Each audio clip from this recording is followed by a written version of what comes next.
Donc la thématique de ce soir, c'est le gluten, mode ou réel bienfait.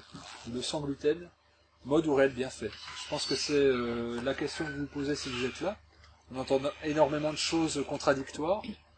D'un côté, il y a toute une vague de fond d'articles scientifiques ou alors de vulgarisation dans les journaux féminins ou autres. Voilà. On en parle partout, même dans le sport.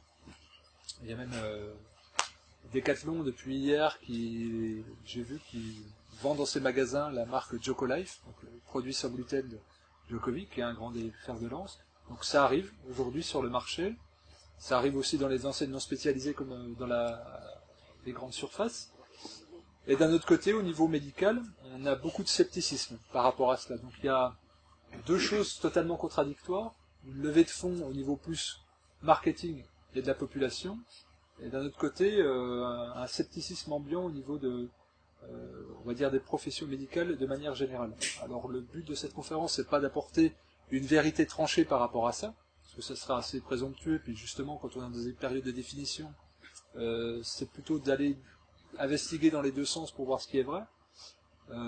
Par contre, c'est de donner des informations pratiques, surtout les dernières avancées qu'il peut y avoir au niveau scientifique, et puis quelles ont été les évolutions sur les 50 dernières années par rapport à cette mesure du gluten, et encore plus sur la propension à consommer de plus en plus. La première chose qu'on devrait faire, c'est de se dire que disent les études. Alors, on voit que depuis, en gros, 50, 60 ans, l'intolérance au gluten cesse d'augmenter. Ça, on le mesure par les personnes qui ont la maladie de cœliaque. C'est l'intolérance au gluten pur. Ça, on a des outils de diagnostic au niveau médical pour le faire. C'est avec, évidemment, des coloscopies, puis après des prélèvements au niveau de la muqueuse et de ces villosités. Et ça, à partir de cet outil de diagnostic médical-là, on se rend compte qu'il y a une augmentation qui est, selon les régions, multipliée des fois jusqu'à 10 au niveau, donc depuis les 50 dernières années. Donc c'est pas anodin, on y a pour ça deux solutions, c'est où il y a une problématique au niveau de l'organisme humain, c'est-à-dire une non-acceptation ou alors une différence d'évolution, ou alors il y a une différence dans le traitement qui est fait au blé. Ou alors les deux, ce qui peut être la troisième voie. Donc ça, pour cet outil de diagnostic-là, de la tolérance au gluten, on voit qu'il y a une mesure, mais il y a quelque chose qui est plus important, c'est les gens qui essayent, par empirisme, d'arrêter le gluten et qui constatent un mieux-être. Et là, on est un peu dans un flou artistique, puisque on a du mal à mesurer réellement. Des fois, on a de pluri-approches, il y a des gens qui vont enlever les produits laitiers et le gluten dans ce terme, donc on ne sait pas trop. En tout cas, on estimerait aujourd'hui, d'après certaines études, qu'un Français sur 3 aurait une sensibilité au gluten, plus ou moins prononcée. Donc ça reviendrait à dire qu'un peu plus de 20 millions de la population, 20 millions de personnes en France, auraient des symptômes liés à l'intolérance au gluten. C'est des symptômes qui vont de la simple céphalée à l'allergie, en passant par les douleurs articulaires, et puis évidemment les syndromes du côlon irritable, etc., qui sont beaucoup plus localisés. Mais en gros, c'est des choses qui sont très disparates. Donc, du fait que ça soit très différent au niveau symptomatique, c'est évidemment très dur à diagnostiquer. Et c'est là où il y a tout le problème, c'est qu'en général, un allergologue il va regarder des réactions allergiques très fortes, immédiates, et ça peut être beaucoup plus insidieux. Ça peut être même sur le phénomène d'intolérance, jusqu'à 2 et 3 jours après. Donc c'est très dur à mesurer, et des fois ça sera des douleurs articulaires, des fois des maux de tête, des écoulements nasaux, des problèmes au niveau des bronches. Donc c'est très dur de faire le lien. Et c'est à partir de ces symptômes multiples, et puis à partir d'échantillons qui ont été créés, qu'on estime, malgré tout, qu'une personne sur 3 pourrait être sensible. Donc d'un côté, par empirisme, on va dire ça existe, et d'un autre côté, au niveau de la recherche scientifique, on va dire, c'est plutôt une mode, parce qu'on n'arrive pas à mettre quelque chose de tangible et de cartésien dessus. Et c'est sans doute parce qu'on n'a pas réussi à trouver le moyen de diagnostiquer précisément cette intolérance. Donc c'est souvent la personne qui rapporte cet état de fait-là au corps médical, et c'est interprété différemment, parce que derrière, il peut y avoir on va mettre souvent en avant le facteur stress, on va mettre le terrain génétique, mais peu de fois, on va valider la piste du gluten. Donc, soit la personne sort un peu du cadre, soit il faut qu'elle fasse son chemin à elle-même. D'où le fait qu'il y a aussi des abus, faut pas le nier, dans le fait des fois de trop proposer d'alternatives au sans gluten, alors qu'il n'y aurait pas spécialement besoin. Alors si on doit donner une définition du gluten, elle est très simple, hein, de manière sémantique. Ça ressemble à engluer, gluant, agglutiner, donc en gros colle. C'est ça que ça fait. Si on regarde aussi à quoi servait hors l'alimentation le gluten, entre les deux guerres, on mélangeait de la farine de blé à de l'eau et ça faisait une colle à papier peint. C'est surtout cette image-là qu'il faut garder, de colle. Je reviendrai souvent à la muqueuse intestinale, aux villosités, à la malabsorption, à l'irritation. Dès le départ, il faut que vous voyez qu'il y a ce symptôme-là de colle. Mais de la même façon que tout le monde a travaillé une pâte ici, elle se rend bien compte qu'il y a une élasticité quand on travaille de la farine de blé, et qu'il y en a moins quand on travaille par exemple une farine de sarrasin, une farine de riz. La différence, c'est donc ce gluten qui va venir agglutiner, qui va absorber l'eau, qui va gonfler, qui va permettre de pétrir très facilement et de faire lever très facilement. Pour faire simple, c'est ça. Si on est dans des termes plus techniques, on va dire que le gluten, c'est des fractions de protéines. Les protéines, c'est des briques, c'est des constructeurs du système humain, au niveau de l'organisme, au niveau cellulaire. Et puis après, c'est un amalgame de deux protéines. Voilà, il va y avoir dedans deux familles, la prolamine et la glutéine. Voilà, pour faire simple, c'est ça qu'il faut retenir. C'est des chaînes d'assemblage de protéines.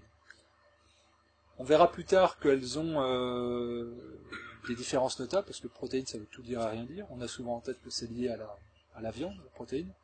Pour ceux qui avaient fait la dernière conférence, on avait abordé longuement les protéines végétales, et plus spécifiquement les protéines céréalières, en mettant en avant plutôt leurs méfaits au niveau de l'acidification, au niveau des facteurs antinutritionnels, et en mettant un petit peu en exergue le gluten. Et évidemment que ces chaînes de protéines-là, on va beaucoup s'y attarder, parce que c'est ça qui crée la problématique de fond pour l'intolérance. De manière générale, c'est toujours là-dedans qu'il faut aller regarder. C'est au niveau de l'échange, du travail du système enzymatique, du système digestif, par rapport à l'apport et à la détermination des composantes des molécules d'une chaîne de protéines. Alors les prolamines, ce sont des protéines qui sont hautement toxiques chez les personnes qui sont disposées à la maladie de cœliaque. En gros, il va y avoir des réactions au niveau du système immunitaire, qui fait que les globules blancs, le système immunitaire de manière générale, va venir détruire l'intestin. Donc il va se désagréger. Il va y avoir une perméabilité qui va se créer, et c'est ce qui crée des douleurs très violentes chez les gens qui sont cœliaques. Donc eux, on est dans de l'intolérance très forte, et c'est là où il y a une problématique au niveau médical, c'est qu'on considère que si on n'est pas cœliaque, on peut manger du gluten. Et on n'établit pas de degré. C'est ou 0 ou 1, c'est binaire. Alors qu'il peut y avoir une intolérance haute, ou une réaction symptomatique, qui peut être au-delà de la crise violente, qui nécessite l'hospitalisation, comme quelqu'un qui est cœliaque. Et c'est là tout l'enjeu, à mon avis, des prochaines années, entre d'une part la compréhension de ce qui se passe au niveau physiologique sur la muqueuse intestinale, et d'autre part tout le regard qu'on a pu développer sur les peut-être 50 dernières années. Il y a autre chose. Il y a un très bon exemple pour ça, c'est le docteur Kousseline, beaucoup connaissent, qui elle avait mis en avant déjà, à son époque, les méfaits des blés modernes, et en les substituant par d'autres, en voyant ces effets-là d'irritation sur la muqueuse des intestins. L'enjeu, à mon avis, c'est de faire collaborer les pôles au niveau médical. C'est-à-dire que le médecin généraliste soit en phase avec l'allergologue, que l'allergologue soit en phase avec le nutritionniste, et qu'il lui-même soit en phase avec les derniers outils de recherche. Et dans le meilleur des mondes, que le naturopathe arrive à se greffer là-dessus, puisque là on est dans une dynamique de terrain, et pas dans une réaction symptomatique isolée. Et la naturopathie travaille systématiquement sur le terrain, c'est-à-dire sur le déterminisme de la personne, au-delà de son symptôme, c'est d'aller chercher la cause. On estime qu'il va y avoir une explosion de personnes qui vont être sensibles au gluten, et pour l'heure, on a très peu de solutions à leur proposer. J'ai envie que cette conférence soit aussi pratique, donc n'hésitez pas à m'interrompre pour vous apporter votre expérience. Ça doit être fait sur un échange. Là, je vais amener mon expérience personnelle en tant que thérapeute. Au moins 70-80% des gens que je reçois en séance, je vais dire pour tout type de pathologie confondue, trouvent un mieux-être avec l'arrêt du gluten. Je ne suis pas anti-gluten spécifiquement, mais par empirisme, c'est ce que je constate. Ou alors, c'est les gens qui me l'amènent en tant qu'affirmation en me disant « j'ai entendu ça, j'ai arrêté, ça va mieux, je veux comprendre, je viens vous voir ». Ou alors, c'est moi qui suspecte cette piste-là et qui l'enlève. Mais c'est au moins les 3/4 des personnes. Et je ne suis pas le seul. C'est ce qu'on constate très largement, et de plus en plus, en tant que naturopathe, et de plus en plus de nutritionnistes aussi le mettent en avant. Pour moi, mon espoir, il est plus dans les nutritionnistes que dans la naturopathie. Les nutritionnistes sont déjà intégrés beaucoup plus au niveau du corps médical. C'est-à-dire que, vu que c'est une profession parallèle, la naturopathie, parallèle en général, ne se croise jamais.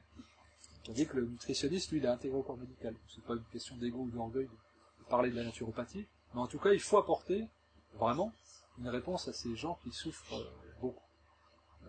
Ça va toucher de multiples affections, maladie de Crohn, où j'ai beaucoup de gens et pour lesquels on n'a pas suspecté un problème de gluten, et ça peut aller jusqu'à des difficultés très lourdes à gérer au quotidien, alors que le simple arrêt amoindrit très considérablement les douleurs.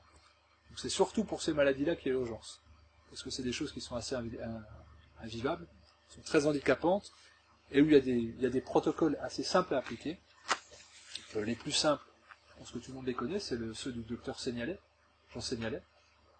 Si vous ne le connaissez pas, je vous invite à regarder ses travaux. C'est quelqu'un qui a écrit il y a 40 ans, il est chirurgien gastro-entérologue à Montpellier.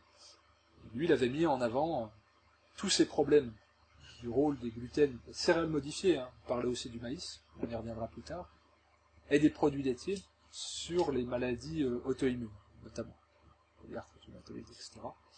Beaucoup travaillé aussi sur le rôle des capitales des enzymes, qu'on a évoqué un petit peu en introduction. Donc, la porte d'entrée pour la compréhension du phénomène sans gluten, d'un point de vue strictement médical, c'est le docteur Jean Seignalais. Et c'est assez dommage qu'il ne soit pas enseigné à la faculté. On va dire celui qui a un peu repris le flambeau aujourd'hui, c'est le professeur Henri Joyeux, qui est très connu et qui parcourt toute la France pour donner des conférences gratuites, il faut quand même le signaler, pour mettre en avant ce rôle capital de l'alimentation au niveau des pathologies modernes. Il était l'année dernière, quasiment à la même époque, à la faculté de médecine de Besançon, l'amphithéâtre était blindé, on a refusé des dizaines et des dizaines de personnes.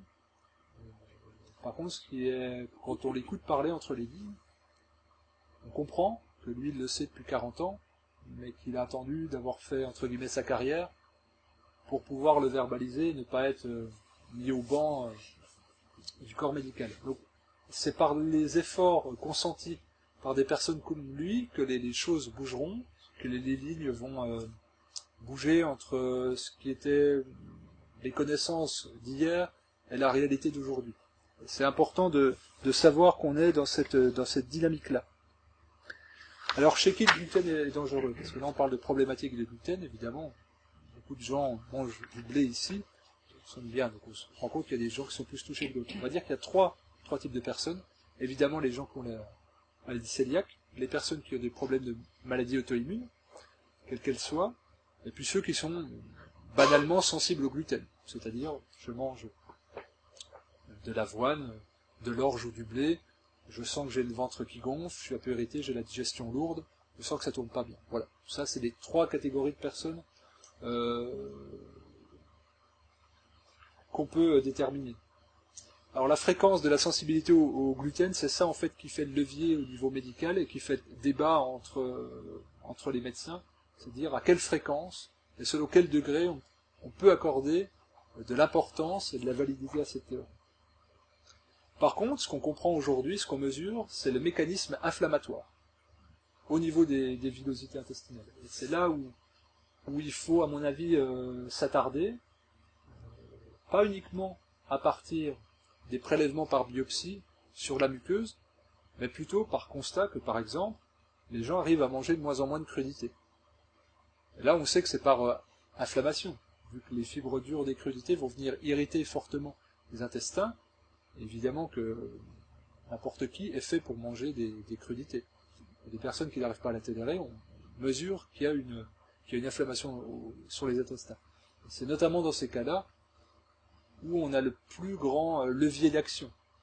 Les personnes qui n'arrivent pas à gérer les crudités ou le ventre qui gonfle, ce qui représente quasiment la moitié des personnes que je peux voir, là c'est un effet qui est en 10-15 jours constatable immédiatement. Le fait d'enlever les produits à gluten. Donc c'est essentiellement au niveau de la muqueuse intestinale que se traduit la sensibilité au gluten. On va dire que les cellules s'altèrent et les villosités cessent de se raccourcir. Elles vont prendre un aspect plus massif, elles vont comme s'aplanir. Et la problématique, au-delà de l'inflammation, c'est que ça va résorber l'assimilation des nutriments. En gros, les intestins, c'est la mode en ce moment des extracteurs à jus. Le meilleur extracteur à jus, c'est les intestins. Presse, le jus nutritif passe dans le milieu intérieur, dans le sang. Si les intestins sont irrités, ils vont avoir tendance en plus à vouloir éjecter ce qui l'irrite. C'est pour ça qu'on va avoir des phénomènes plutôt de diarrhée, avec des morceaux d'aliments qu'on va rentrer dedans, forcément, parce que c'est un agent agressif, le corps cherchera toujours à se débarrasser, que ce soit par vomissement ou par éjection par le rectum. Et puis, ou par saignement, oui, ou alors par rejet au niveau de la lymphe, des abcès, des choses comme ça. En tout cas, le fait que ça s'aplanisse au niveau de la muqueuse, on va mal absorber. Et on constate des phénomènes de carence chez des gens qui mangent apparemment de manière équilibrée, qui ont une sensibilité au gluten, et ça s'explique très bien, que soit la muqueuse est perméable, donc il y a des mauvaises chaînes moléculaires qui passent, en plus de produire des phénomènes d'allergie, des maladies auto-immunes aussi, vont induire des carences, en plus de fatiguer les émonctoires, évidemment. Les émonctoires, voilà, le foie va devoir plus filtrer ce sang qui est irrigué d'aliments, de nutriments qui n'ont rien à y faire. Les reins vont devoir plus travailler pour éliminer les déchets toxiques, et évidemment les intestins vont être mis continuellement à contribution. La paroi lisse et la surface d'absorption vont être réduites. Alors, pour faire la surface d'absorption au niveau des intestins, c'est l'équivalent d'un terrain de football.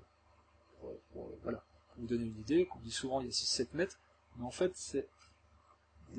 c'est vraiment en accordéon qu'on le voit. Donc c'est tout ça, cette surface d'absorption, et qui va avoir tendance à presque s'aplanir de colle. Il faut imaginer plein de villosités comme ça qui vont venir s'aplanir. Et c'est ça qui crée l'absorption. Alors évidemment tout ça, cette absorption réduite, ça va produire différents phénomènes. Donc les carences, j'en ai parlé, des réactions immunitaires, dont l'inflammation permanente. Il faut vraiment voir une irritation. Moi, l'image que j'ai trouvée pour illustrer, c'est ça. Pour le gluten, c'est-à-dire là, c'est pas grand-chose. C'est à peine dérangeant. Au bout de la conférence, je pense que ça en va donner une baffe. Et à la fin de l'année, il y aura une fracture au niveau de la clavicule. Mais ça commence par une stimulation petite, mais répétée, systématique. Si on regarde le nombre de fois on peut manger du blé dans une journée, c'est-à-dire les mueslis au petit déjeuner, la barre de céréales ou le croissant à la pause de 10 heures, du pain le midi, une autre céréale l'après-midi, quelle qu'elle soit, une petite barre céréalière, et le soir des pâtes ou encore du pain. Donc on peut en manger 5 fois dans la journée. Si on sait qu'un aliment amidonné, ce qu'on appelle vulgairement un peu à tort féculent, c'est entre 3 heures et 5 heures de digestion.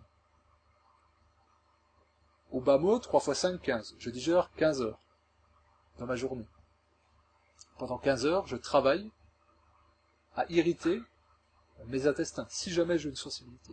Et quand bien même, c'est un travail qui est lourd. On le verra plus tard au niveau de la capacité enzymatique à répondre à cette demande. Donc derrière, quoi manger et avec quoi associer, puis surtout combien de temps ça prend. Évidemment que le pare-feu, le contournement que j'utilise pour aider les gens qui ont ces problèmes de perméabilité et d'inflammation au niveau des intestins, si je prends toujours l'image, si je me coupe, c'est une muqueuse, la peau, elle va cicatriser toute seule. Ça va se faire, dans des conditions spécifiques. C'est-à-dire, il ne faudra pas que je me gratte tout le temps, il ne faudra pas que je l'humidifie tout le temps, il faut que ça se referme avec une action, alors il faut que je laisse isoler. Même chose pour un coup de soleil. Si je retourne continuellement au soleil, je vais introduire l'inflammation. Si je me mets à l'ombre, ça va se résorber tout seul. Donc le but, c'est de réduire les temps de digestion. Si je ne sollicite pas ma muqueuse, avec un passage d'aliments, quel qu'il soit, elle va pouvoir s'auto-régénérer. C'est pour ça que il y a des gens ici que j'ai eu, plusieurs personnes que j'ai eu en consultation, tous les matins, je dis que des fruits. Alors tout le monde fait la gueule, des fruits. Par contre, il n'y a plus le coup de barre de 10 heures. Et puis, on se rend compte que les fruits, c'est 25 minutes de digestion. Par rapport à 4 heures. Ça fait 3h30 où le corps a le temps de se réparer. Et si on fait la même chose à la pause de 10 heures, et la même chose à la pause de 4 heures, on gagne un temps considérable de digestion, et le corps le met à profit pour guérir. C'est uniquement par des mécanismes comme ça qu'on peut réussir à réparer une muqueuse de manière efficace. Évidemment, il y a toute une batterie d'outils qu'on peut mettre en complément. On peut penser aux probiotiques, on peut penser aussi aux diètes liquides, c'est-à-dire où ça va vraiment passer par-dessus, c'est-à-dire le soir manger qu'un bouillon pendant quelques temps, voire même un jeûne hebdomadaire, boire que des liquides la journée. Mais, en tout état de cause, une muqueuse inflammée, il faut la laisser au repos le plus longtemps possible. Gardez toujours cette image de la peau. Ce qui est à l'extérieur, c'est la même chose à l'intérieur. En effet de cellules, il y aura des peaux mortes, ça va se reconstituer tout le temps, les cellules se détruisent, elles se régénèrent en permanence, et à l'intérieur, c'est la même chose. Un aliment amidonné, c'est ce qui prend le plus de ressources au corps. Il faut 300 molécules d'eau pour hydrolyser une seule molécule d'amidon. En plus, on va mobiliser l'eau qu'on va apporter pour l'hydratation, essentiellement pour tolérer, pour agglutiner cette eau-là. Ce qui est simple à comprendre, quand je parlais de faire une pâte, la tarte par exemple, quand vous mettez votre eau sur la farine, elle ne s'imbibe pas. Il faut que vous brassiez dedans pour que ça rentre, que ça casse un petit peu les fragments, pour pouvoir réussir à créer une pâte, et après elle gonfle. Tout ce qui est amidonné, et à plus forte raison quand c'est à haute teneur en gluten, ça demande énormément d'eau. Ce qui est souvent le cas, quand vous mangez un plat de pâtes, vous avez soif. La soif. Vous mangez un fruit, vous n'avez pas avoir cette réaction de soif. C'est pas parce que le fruit contient plus d'hydratation, c'est parce que le corps a besoin de cette eau-là pour hydrolyser correctement les molécules d'amidon, et à plus forte raison, celles qui sont riches en gluten. Alors comme je disais en préambule, on sait facilement diagnostiquer l'intolérance au gluten, donc sous forme de cœliaque, mais assez peu, on va dire, la sensibilité. Le problème, c'est que les symptômes peuvent être totalement généraux. Et le problème que j'ai constaté, c'est que souvent les médecins, alors il y a deux choses. C'est alors je suis pas anti-médecin, je peux le dire, je vous parle de généralité. Hein. Donc, moi je rapporte ce que les gens me disent, c'est pas du jugement. La plupart des gens, venant me voir pour des problèmes d'intestin, sous son antidépresseur. Il n'y a pas spécifiquement de problème psychologique, si ce n'est de subir quelque chose qu'ils ne comprennent pas. Mais le médecin va faire, par outil diagnostic qu'il a à sa disposition, voit qu'il n'y a rien.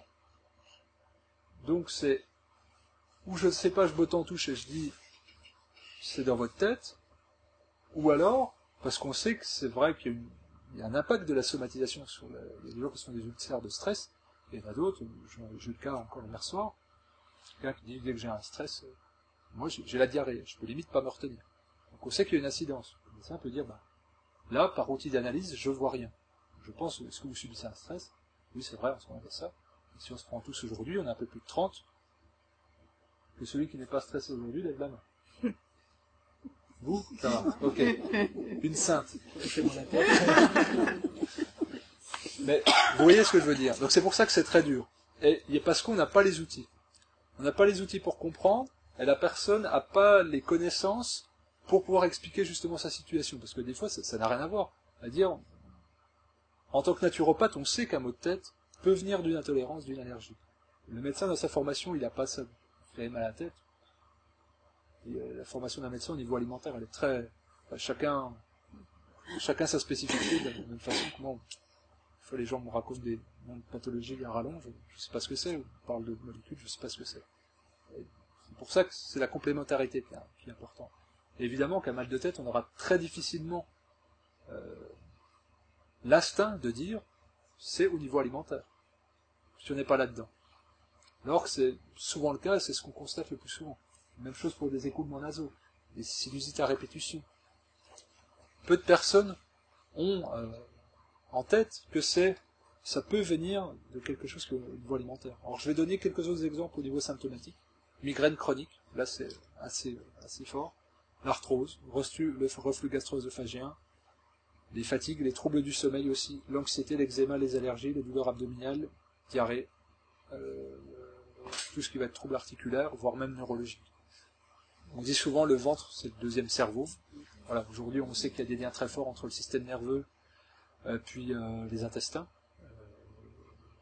Il y a tout un tas de livres qui sont sortis là-dessus, de médecins, il y a tout un tas de reportages qui ont été faits, notamment sur Arte, des choses qui sont très bien faites. Aujourd'hui, on le sait, on mesure aussi en psy, quand on fait des arrêts de gluten, on voit qu'il y a un mieux-être, un apaisement des symptômes. On l'a vu aussi au niveau du milieu carcéral, où il y avait moins de violence. Voilà, il y a tout un tas de groupes tests qui sont faits, où on voit qu'il y a cette incidence-là.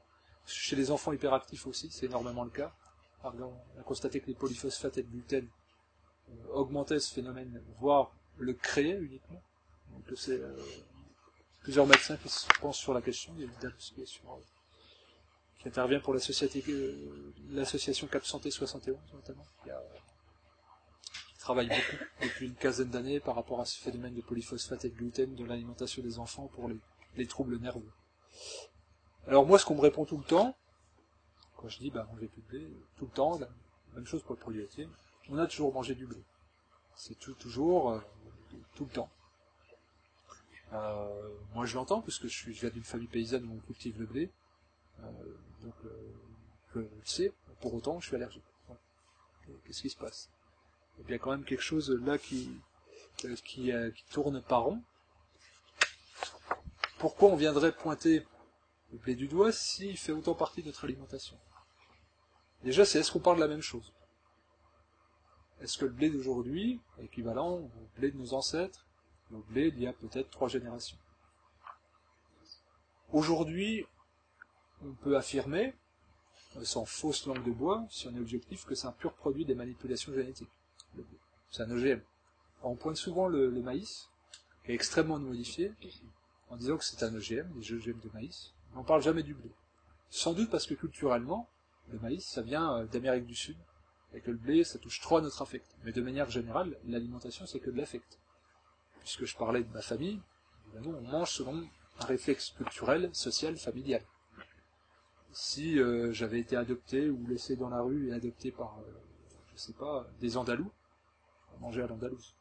Si mon père avait été muté en Inde, j'aurais mangé comme un Indien.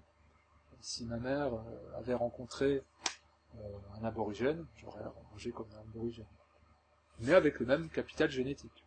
Donc ce que je mange, c'est uniquement en fonction de mon contexte. Si on me traîne par la main dans ces allées-là, je sais ce que c'est que le bio. Sinon, je ne saurais peut-être pas. Si on me dit attention au blé parce que j'ai mal, on fait la fin en mangeant. Si on me dit il faut manger de la viande à tous les repas, voilà. C'est uniquement social, familial et culturel l'alimentation. Et c'est ça qui est le plus dur, j'ai remarqué, c'est de déverrouiller ça, parce qu'on a l'impression qu'on est dans le jugement. Alors qu'en fait on est dans l'objectivité normalement quand on parle de l'alimentation. On n'est pas dans l'affect, on est dans le besoin physiologique. Je mange pour vivre, mais je ne vis pas pour manger. En gros. Bien sûr que l'alimentation c'est du plaisir, mais il faut réfléchir à qu'est-ce qui doit contenter notre besoin. Donc aujourd'hui, avec cet organisme génétiquement modifié, est-ce qu'il colle à nos besoins? Vous vous doutez bien de la réponse, évidemment. Quand on me dit l'homme a toujours mangé, l'homme a toujours mangé, donc c'est un argument qu'on peut entendre. Donc en gros, la culture des céréales, ça remonte entre 4 et 6-7 000 ans. Ça peut paraître beaucoup. Si on prend l'échelle de l'humanité, de l'existence humaine, quelques millions d'années, on va dire que on va prendre une année civile comme base, comme échelle à la durée de vie de l'humanité. On mange des céréales depuis 2, 3, 4 jours maximum. Donc c'est très court. Et c'est pas parce qu'on a fait ça que c'est forcément juste. Bien sûr que la culture céréalière a permis le développement des civilisations. C'est aussi en fonction de la sédentarité qu'on a eue, quand il y avait plus de nomadisme. Donc c'est de voir qu'en fait, l'alimentation, elle a collé à un besoin de survie, de développement, mais à quel prix? et sous quelle forme. Donc déjà, c'est pas on en a tout le temps mangé, c'est très très récent. Ensuite, on a vu que c'était pas des protéines facilement scindables pour l'organisme. Donc il y a une nécessité de mutation au niveau de la biologie humaine. De la même façon qu'on a fait muter le blé avec le temps, on verra plus tard, il y a une nécessité biologique pour l'humain de développer un capital enzymatique, ou une tolérance pour ce qui n'était pas dans son alimentation, ou qui était très occasionnel.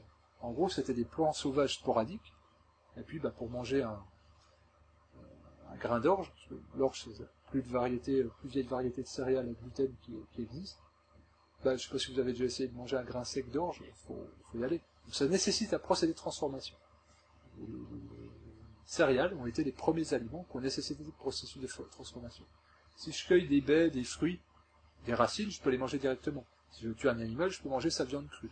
En revanche, les céréales, je ne peux pas. Physiologiquement, c'est pas possible de casser le grain avec les dents. Il faut ou que je les trempe, ou que je les fasse germer, ou que je les fasse cuire. C'est là où des gens doivent se poser une première question.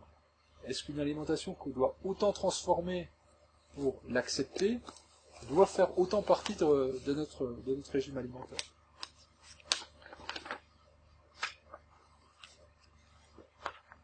Au-delà du fait qu'on mette un bémol sur le fait que ça a toujours pas fait partie de l'alimentation humaine, il faut voir si le blé arrive à être digéré. Là, ça nous renvoie directement aux enzymes correspondant à l'aliment. Ça va être la même chose, du fait que je ne suis pas adapté spécifiquement en tant qu'humain pour brouter de l'herbe. Je ne suis pas non plus adapté spécifiquement en tant qu'humain pour boire le lait de notre mammifère, à plus forte raison, après une période de sevrage. Tout simplement parce que j'ai plus de lactase. Et si j'avais de la lactase au départ, c'était pour digérer le lait de ma maman. Ou d'une autre femme, d'une nourrice, au sens étymologique du terme. C'est ça qui est important de voir. Et là, on est vraiment dans le besoin physiologique. C'est-à-dire, le lait du mammifère est fait pour le petit de la même espèce jusqu'à sa période de sevrage. Le lait de vache est fait pour le veau jusqu'à 6 mois. Après, il broute de l'herbe. Le lait maternel humain est fait pour le petit jusqu'à ce qu'il ait plus d'enzymes de digestion du lait. 3, 4 ans, maximum. Ensuite, il y a d'autres choses. Évidemment qu'après, là c'est là où c'est important, c'est qu'on sait que 85% de la population mondiale a intolérance au lactose, au sucre du lait. Donc ça veut dire qu'il y a 15% qui le tolèrent. Si on regarde ces personnes, elles sont situées dans les pays, on va dire, essentiellement européens vers le nord. C'est par nécessité biologique d'acceptation d'un produit à forte consommation que le corps a muté pour accepter et tolérer. Est-ce que vous voyez ce que je veux dire? C'est vraiment ça qui est capital de comprendre au niveau alimentaire. Je prends souvent l'exemple de la cigarette. La première cigarette que je vais fumer, elle va me faire tousser et cracher mes poumons. Au bout d'une semaine, ça sera moins pire. Au bout d'un mois, j'en fume 10, 15, ça va. Si je grandis en tant que petit dans une famille de gros fumeurs qui fument à l'intérieur, la première cigarette ne me fera pas tousser. Pour autant, est-ce que le fait de ne pas avoir de réaction symptomatique est bon signe ou pas? On peut même aller plus loin, si on pousse le raisonnement bêtement, non pas bêtement, de manière pragmatique. J'ai un ami fumeur qui fume et qui ne tousse pas. Je suis habitué à fumer, il n'a pas d'expiration violente. Je l'invite au sport d'hiver à 2000 mètres d'altitude. Là, il va tousser violemment, il va s'arracher les bronches. Est-ce que pour lui, l'air frais serait plus nocif que l'air de la cigarette? Ça paraît très bête comme question, mais c'est là la grosse différence si on s'intéresse au terrain plutôt qu'à la réaction symptomatique. À certaines personnes, quand je demande de la neutralité de gluten, ils m'appellent dans la semaine d'après, j'ai été pris de crampes violentes au ventre, j'ai eu des diarrhées, j'ai pas pu bouger, c'était insupportable. Qu'est-ce que vous m'avez fait? Est-ce que je vous ai donné un complément alimentaire? Non. Qu'est-ce que je vous ai dit? Vous m'avez dit d'enlever, en général, j'enlève produits laitiers gluten. Donc je dis, qu'est-ce qui se passe? Je suis en carence. Est-ce qu'en 5 jours, de seulement pas manger, est-ce que ça vous semble? Là, évidemment, je suis taquin, je repose des questions, mais c'est pour renvoyer la personne à sa réaction de son organisme pour qu'elle se réapproprie et qu'elle se pose des bonnes questions. qu'est-ce que ça peut être? C'est une violente crise d'élimination, de la même façon que quelqu'un qui va faire aussi un sevrage, ça va être très violent. C'est-à-dire, je suis plus malade que quand je prends de l'alcool. Tu me dis d'arrêter de l'alcool, c'est quoi le bénéfice? Je transpire, je tremble, j'ai les nerfs à vif. Qu'est-ce que tu me fais faire? Or, si on se base juste sur le symptôme, on pourrait dire par peur, il faut que je le réintroduise. J'avais pas ça. C'est là où tout le chemin est très compliqué, et la compréhension est très compliquée, et les échanges entre thérapeutes sont très compliqués. Soit on construit pour le long terme, soit on est dans la temporisation d'une réaction symptomatique désagréable. Soit, même, on est dans le fait d'inhiber cette réaction symptomatique, c'est-à-dire de la mettre de côté, de la cacher. Or, moi, je suis plus à ce que la personne, elle éprouve son corps, et qu'elle sache ce que ça fait réellement. Et je fais toujours la même chose, souvent. Protocole de 6 semaines, les gens qui décident, voilà, vous toujours le rendez-vous, vous avez rendez-vous 6 semaines. Il y a des gens qui sont sceptiques, qui disent, ne me crois pas, ne me croyez pas, recommencez à manger comme avant au bout des 6 semaines. Par contre, jouez le jeu 6 semaines. 6 semaines dans une vie, si vous avez poussé ma porte, c'est que vous n'avez pas trouvé mieux ailleurs, ça vaut le coup d'essayer 6 semaines. Il y a des gens qui refont l'expérience. Et là, ils se retrouvent avec des réactions symptomatiques violentes. Et c'est très sournois de ma part, ces 6 semaines-là, puisque je suis quasiment convaincu à chaque fois que les gens reprendront pas. Parce que même s'ils reprennent, ils reprendront pas après. C'est comme si on désinforme le corps. Vous voyez ce que je veux dire? On est typiquement dans le sevrage. Donc, c'est pas un vrai problème.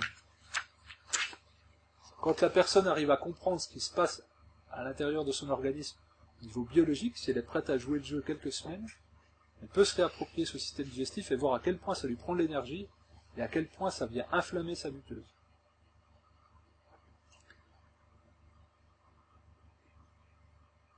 Donc on a vu que le blé, il avait été transformé. Moi je dirais que c'est un aliment mutant, ultra moderne, trop hybridé, pour faire simple. Aujourd'hui, la part des céréales au niveau de l'apport protéique, c'est 50%. Ça n'a jamais été tant. Alors, depuis qu'on a créé des céréales, enfin du gluten, c'est la même chose pour les céréales, ceux qui étaient à la dernière conférence, vous vous en rappelez, on a fait subir de nombreuses modifications au blé notamment. Donc, ça avait déjà une sélection, de s'opérer par la main de l'homme pour dire, tiens, ce champ-là il donne mieux, je vais garder ces grains pour replanter l'année prochaine. Ça c'est une première. Ou alors les grains de la tribu au loin ont l'air de mieux rendre, je vais les choisir. Ils sont mieux résistants à la pluie, mieux résistants au vent, ils ont un meilleur système immunitaire qui permet de moins être attaqués par les insectes. La deuxième chose, et c'est là la plus problématique, c'est l'hybridation. Et je dirais même que c'est l'hybridation récente, c'est-à-dire, je vais prendre un blé du Caucase pour sa résistance à la sécheresse, et je vais le croiser avec un blé d'Europe occidentale, pour lui avec son système immunitaire. Puis je vais prendre aussi un blé du nord européen, qui est très court, ce qui fait que il va moins verser par le vent, puis il va mieux se récolter. Puis je vais en prendre un autre, plus au sud d'Europe, pour son rendement à l'hectare. La problématique aujourd'hui des céréales, et de manière générale des aliments, c'est qu'elle est produite pour un rendement industriel à l'hectare, mais en aucun cas pour une adaptabilité physiologique au système digestif humain. Et c'est vraiment là où il faut se mettre à jour. L'exemple le plus criant, c'est les tomates. Il y en existe des centaines et des centaines de variétés. Celles qu'on va retrouver sur les étals, c'est celles qui sont le plus facilement conditionnables, le ranger, le plus facilement calibrables. Et c'est pas de la faute des commerçants, parce que je sais, pour en parler avec certains, qu'il doit y avoir des calibres de mise en vente pour pas induire le consommateur en erreur. Par exemple, les poivrons du biscornu, il y en a des tas. En fait, ils sont pas mis en rayon parce que ça correspond pas à un standard. Donc aujourd'hui, la nourriture, elle est plus définie en tant que standard et esthétique et de conservation et aussi de rendement. Mais en aucun cas pour la digestibilité. C'est là la problématique. C'est pour ça que, par exemple, le panais, on trouve souvent plus en bio qu'ailleurs, parce qu'avec les grandes racines, ça s'agence mal, c'est pas facile à mettre, et il y a tout un tas de choses qui sont comme ça. La même chose, les tomates, celles qui sont un peu noires, à l'esthétique, elles vendent moins. Là, on est encore une fois au niveau culturel, plus sur une notion d'esthétique, que plutôt sur une question de goût. Donc la standardisation a fait qu'on a resserré ces choses-là. Ça va être la même chose pour les grains de blé. on est habitué à un certain goût de blé, et du coup, dès que ça sort un peu de l'ordinaire, le consommateur n'ira pas. Malheureusement, et heureusement, c'est le consommateur qui va décider, qui va être l'acte même de la production. Si le consommateur ne prend pas, le récoltant, le distribuant va devoir s'adapter. Donc c'est là où aussi, nous, on a des leviers d'inflexion. Alors ce blé qui est ultra moderne, moi je dirais que c'est pas un aliment sain pour qui que ce soit. Sans parler de gluten. Parce que trop grande mutation génétique. Même bio, même complet, il est trop hybridé. Ça c'est clair. Il y a une trop haute teneur en glutamine, donc là on a vu que c'était la protéine qui irritait la paroi, et il contient moins de vitamines et de minéraux que par rapport à ces variétés anciennes. Ce qu'il faut surtout retenir, il y a un chiffre qui est essentiel pour comprendre ça, c'est les paires de chromosomes. Donc, en gros, les grosses modifications apportées sur le blé, elles datent des années 70. Alors c'est des noms à rallonge, qui relèvent plus de la pharmaceutique que de l'alimentation. Donc aujourd'hui, une variété de blé possède 21 paires de chromosomes. Nativement, le blé en a 7 paires de chromosomes. Donc on voit qu'il y a un différentiel, si je suis bon en maths, de 38 chromosomes. 32 chromosomes, ça veut tout dire et rien dire. En revanche, si je rapporte à l'humain, si j'ai la différence d'un chromosome, sur le 21e par exemple, il développe une trisomie qu'on appelle 21, on se rend bien compte qu'il y a un problème d'individu à un autre, voire même sur une altération chromosomique, ça peut être la mort. Là, on parle de 38 chromosomes. Donc pour moi, on ne devrait plus l'appeler blé. De la même façon que je dis, mon caniche est comme un pitbull. C'est un chien. On se rend bien compte que ça n'a rien à voir. Vous n'iriez pas de la même façon vers un caniche que vers un pitbull. Et essayez d'avoir le même regard pour un grain de blé. C'est-à-dire que l'appellation est la même, mais à l'intérieur, ce n'est plus la même chose. C'est ça qui est difficile à concevoir.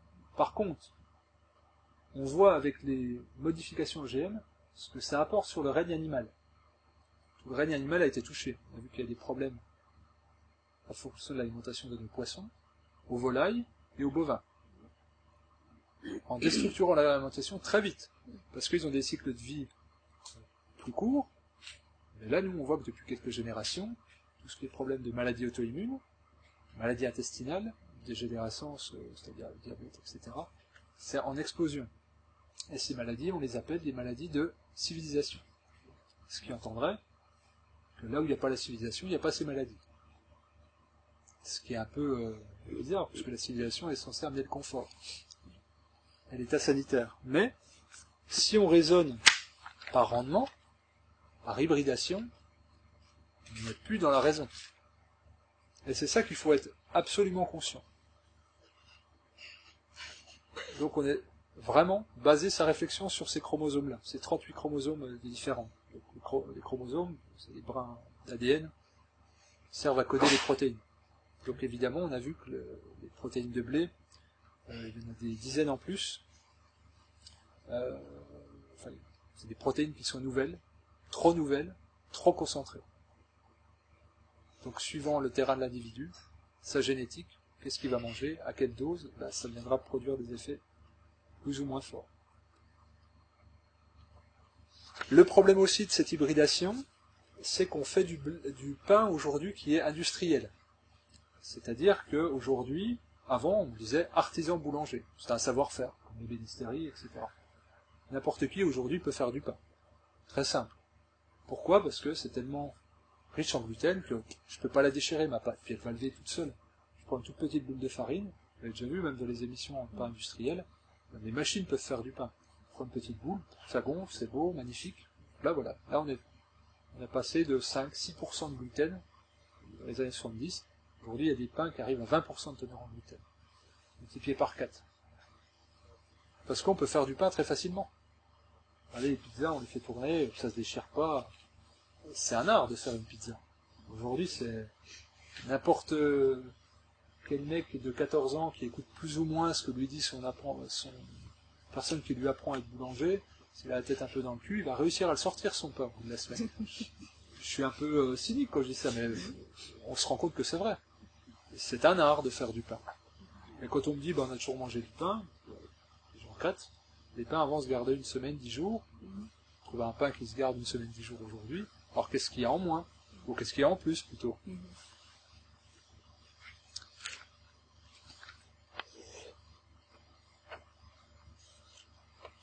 Donc on a vu que ces protéines, il fallait absolument des enzymes adaptées pour les dissoudre.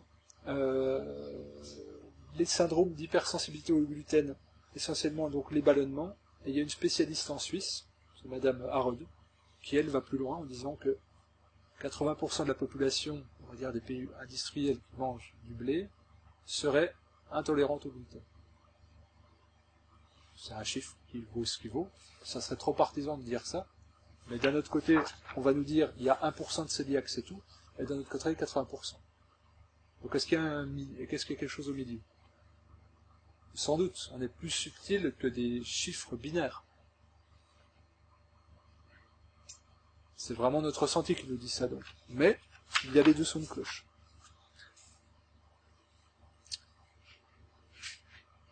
Ça nous renvoie aussi à la problématique plus large, de la consommation des céréales. Moi je dis souvent, et on dit qu'il y a l'arbre qui cache la forêt, moi je trouvais le terme, c'est les épis qui cachent le champ de céréales. Pendant une demi-heure, la dernière conférence sur le végétarisme, j'ai parlé des céréales, j'ai expliqué beaucoup de choses. Évidemment, pour le blé, c'est le cas. Donc les facteurs antinutritionnels, qui sont très présents, c'est-à-dire qu'on va être carencé, parce que dans la composition même des produits céréaliers et des facteurs antinutritionnels, c'est énormément acidifiant, parmi les aliments acidifiants. Et donc tout produit qui n'est pas physiologique, comme l'est un aliment génétiquement modifié, va induire une production de déchets acides dans l'organisme. Cette production de déchets acides, il va falloir qu'elle soit gérée par le métabolisme. C'est-à-dire au niveau de la cellule, il va y avoir une gestion plus ou moins aisée, il va y avoir une excrétion au niveau du système lymphatique, ensuite au niveau du système sanguin, ça va devoir être filtré en amont par le foie et en aval ensuite par les reins. Donc c'est toute cette problématique-là. J'ai quelqu'un que je suis qui a un syndrome de Berger, donc une maladie auto-immune au niveau des reins, et on s'est rencontrés il y a un an pile, très jeune, 25-26 ans, et il devait être greffé. Et évidemment, à part le potassium, il n'y avait rien qui avait été fait au niveau alimentaire, comme la prévention. Et lui, il s'était rendu compte que quand il mangeait du gluten, il avait une digestion très lourde, il avait mal aux reins et il transpirait. En naturopathie, on sait que la peau, c'est l'organe relais des reins. Quand le rein dysfonctionne, ça va se passer au niveau de la peau, une surface d'échange de 2 mètres carrés, et ça va être ces rejets acides-là. Soit ça peut créer une transpiration plus abondante, plus odorante, des toxines qui sortent, voire des problèmes au niveau du derme, eczéma, psoriasis, toutes sortes de choses, voire développement de levure, de champignons, si jamais. Donc on a fait une exclusion des produits les moins physiologiques. Produits laitiers, les produits à gluten, et puis en diminuant drastiquement le volume alimentaire, de 1/3. Et au bout de 2 mois, ça s'est passé de mieux en mieux. Et puis je lui ai dit, maintenant il faut que tu saches si c'est ça ou si c'est autre chose. Parce que lui, il avait réalisé aussi une piste au niveau psycho-émotionnel. Quand il reprenait, ses dialyses se passaient moins bien, plus de travail, et les marqueurs étaient différents. Donc même pour des maladies comme des lésions rénales, où on ne soupçonnerait pas le rôle du gluten, et plus largement le rôle de l'alimentation, il y a un impact. Quand j'ai dit en me présentant que je travaillais essentiellement avec l'alimentation et très peu de compléments alimentaires, tout simplement parce que le gros du travail d'une journée d'un système humain, c'est de digérer. Donc si on dépense une énergie folle à essayer de tolérer et à gérer des choses qui nous apportent peu d'énergie, évidemment qu'on va être moins fonctionnel en tant qu'organisme. Pour moi, le premier levier sur lequel on peut agir, et on a prise, parce qu'un problème psycho-émotionnel qui peut avoir un impact sur la somatisation, n'a pas toujours les clés. J'ai perdu mon père, je suis mal, voilà, j'ai perdu mon travail, j'ai une rupture, je suis séparé, ça on peut plus ou moins le gérer. Par contre, 3 fois par jour, au minimum, on peut se responsabiliser et conscientiser l'acte alimentaire. Et si on voit que tout aliment, qu'il soit seul, et à plus forte raison s'il est combiné, va avoir une incidence au niveau de la digestion, de la gestion du capital enzymatique, de l'assimilation, du facteur carentiel, de l'excrétion, de la gestion des toxines, du travail des émonctoires. C'est très large. Et pour moi, si je dois classer les poisons humains modernes, je mettrais le gluten et le lait de vache en numéro 1, mais pas par idéologie, uniquement par constat de ce qui se passe. Et j'ai vu plusieurs centaines de personnes, et sur ces plusieurs centaines de personnes, on parle toujours de la viande. J'ai fait une conférence sur le végétarisme, j'ai m'en fous, chacun fait ce qu'il veut. J'ai dû dire à 1 ou 2 personnes maximum, sur peut-être 1000 personnes que j'ai reçues, d'arrêter la viande. C'est pas le levier essentiel. Et il y a beaucoup de gens qui se tournent vers le végétarisme et qui vont contrebalancer vers les céréales. La première des céréales consommées, c'est le blé. Et pour moi, c'est vraiment une très grave erreur. Et on constate des problèmes de dysbiose intestinale plus fréquents chez les végétariens aujourd'hui que chez les mangeurs de viande, essentiellement par rapport à ce phénomène de gluten. C'est pour ça que j'ai fait cette conférence sur le végétarisme, et je me fais un peu de pub sur le salon bio qui aura dans 3 semaines. Je remets une couche avec, elle sera beaucoup plus poussée, cette conférence sur essayer de donner des clés pour manger végétarien correctement, puisque je constate qu'il y a un danger immédiat aussi sur cette catégorie-là de la population, qui se reporte par peur, par réflexe, vers les produits laitiers et vers les produits à gluten. C'est pour ça que pour moi, un végétarien, en théorie, n'est pas forcément en meilleure santé que quelqu'un qu'on dit omnivore. S'il est dans l'excès de consommation de produits céréaliers et surtout de blé, et aussi de produits laitiers, ça le fait vraiment pas. On est plus adapté à manger de la viande de par notre histoire que du lait de vache ou des céréales qui sont très récentes. Je préférerais ne pas faire une conférence très longue et qu'on accorde par contre un grand temps aux échanges, puisque j'imagine que la plupart des personnes ici, si vous êtes intéressés, c'est parce que vous avez déjà testé, ou vous intéressez, ou vous suspectez, vous avez déjà franchi le pas.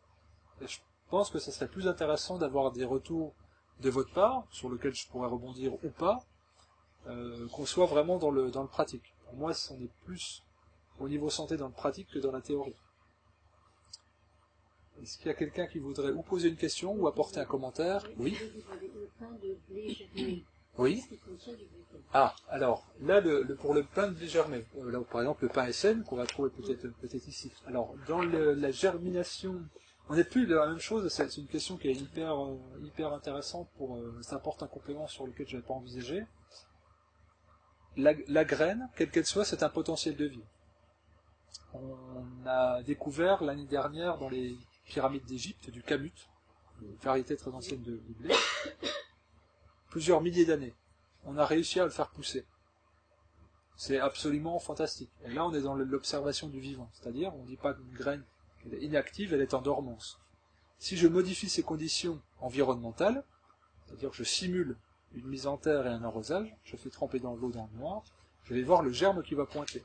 Je suis plus dans un grain, je suis dans une graine germée qui est plus proche de la plante que du grain.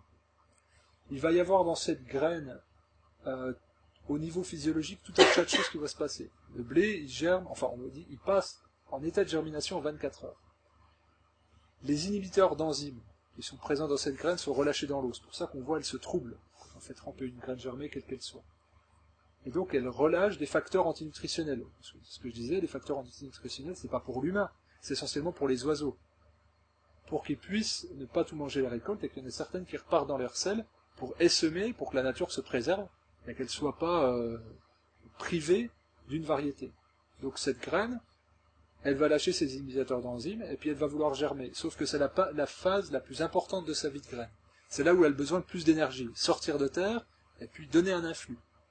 C'est pour ça qu'on va retrouver dans les graines germées des informations qui n'existent pas dans la graine. Notamment de la vitamine C. Le blé, il n'y a pas de vitamine C dans la graine sèche. Par contre, dans le grain germé, il y en a. Et pourtant, c'est apporté par rien. Il n'y a pas de la vitamine C dans de l'eau. Et ça, je l'applique, ce raisonnement, à tout système humain, y compris l'homme. Pour moi, la carence, elle est plus par déficit de restitution que par manque d'apport alimentaire. C'est notamment le cas au niveau du fer. Bon, les gens qui se complémentent, le taux de fer sont très bas, plutôt par mauvaise utilisation de la cellule. Petit aparté, mais qui a un intérêt aussi, peut-être sur d'autres questions, on verra on peut faire un croisement. Donc cette graine va germer, et les teneurs en minéraux vont être multipliées par 3, 4, 5, 6. Et il y a une vitamine qui va être très importante dans le blé, et la vitamine E. Et la vitamine E, elle inhibe le gluten. Moi, je sais que, par exemple, ça déclenche des phénomènes allergiques respiratoires, le blé. Et si je fais du pain de blé germé, j'ai pas ça. J'ai une sensibilité un petit peu au niveau de la digestion. Mais par contre, ça n'a rien à voir. On est sur plus une plante qu'un grain. Par contre, il reste quand même dedans, ça reste une céréale. Mais une céréale germée. Quand on parlait des facteurs antinutritionnels, les trypsines sont diminuées par 50% au niveau de leurs actions. Ça va être à peu près la même chose pour les légumineuses aussi. Donc c'est moins pire, je dirais. Oui, forcément, oui. Mais les chaînes de protéines par la germination, elles sont scindées en acides aminés simples. Beaucoup plus facile à digérer. C'est ce fameux problème au niveau de la protéine. Donc la germination, ça facilite. C'est une bidouille qui est bien utile. Mais de la même façon, ce que je recommande tout le temps, c'est quelle que soit la céréale, même que ce soit le grain, vous vous rendez compte pour les lentilles, vous les faites tremper 6 heures, vous avez moins de ballonnement.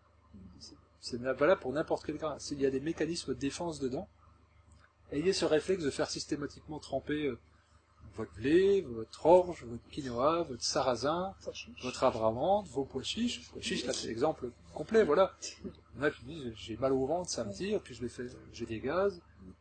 Ouais, c'est souvent ça que ça se manifeste. Donc il y a un problème. Et quand on les fait germer, les effets sont beaucoup moindres. Donc qu'est-ce qui s'est passé au niveau de la physiologie de la graine? On lui a juste mis de l'eau. Mais on n'est plus dans le même raisonnement.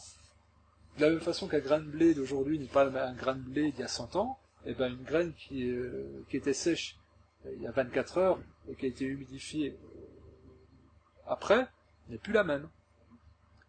On ne peut pas se contenter de prendre les éléments bruts comme ça et de faire des grandes généralités. Dire le blé, c'est nul. Quel blé? Les féculents, c'est bon. Féculents, ça veut rien dire. On va mettre dedans le quinoa, les patates, le riz, les aliments qui n'ont rien à voir. Rien à voir. On ne peut pas déterminer une alimentation pour un individu en fonction de critères aussi généralistes. C'est comment les aliments cohabitent entre eux, comment ils vont être biodisponibles. Est-ce qu'il y a des facteurs antinutritionnels? Par exemple, on sait que le fer, pour parler de la carence en fer, je rebondis dessus, on sait qu'en présence de vitamine C, ça augmente son assimilation du double. Par contre, on sait qu'en présence d'aliments acidifiants, notamment le lait de vache, on diminue par 2. Donc on a un ratio différentiel de 4. Si par exemple sur ma salade, je mets du parmesan ou du jus de citron, ça va pas être la même chose. Mais si on analyse ces aliments de manière externe, on va se contenter de les additionner. Alors que on peut pas concevoir l'alimentation comme ça. C'est comme si je disais, vous avez tel profil, monsieur a tel profil, ça va forcément coller ensemble. Non, il y a quelque chose de plus subtil comme ça. Je suis taquin, hein,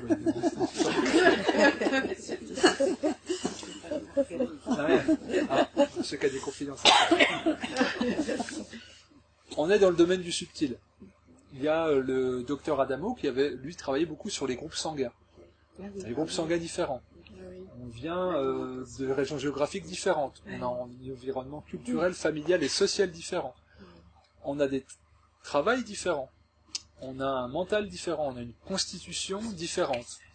Mais complètement différent. On a des rythmes différents. Évidemment que notre alimentation doit être adaptée en fonction de ces différences. Et qu'elle ne peut pas être catégorisée pour dire l'humain doit manger ça. C'est quel type d'humain, quelle catégorie d'humain. très très très très très très lent.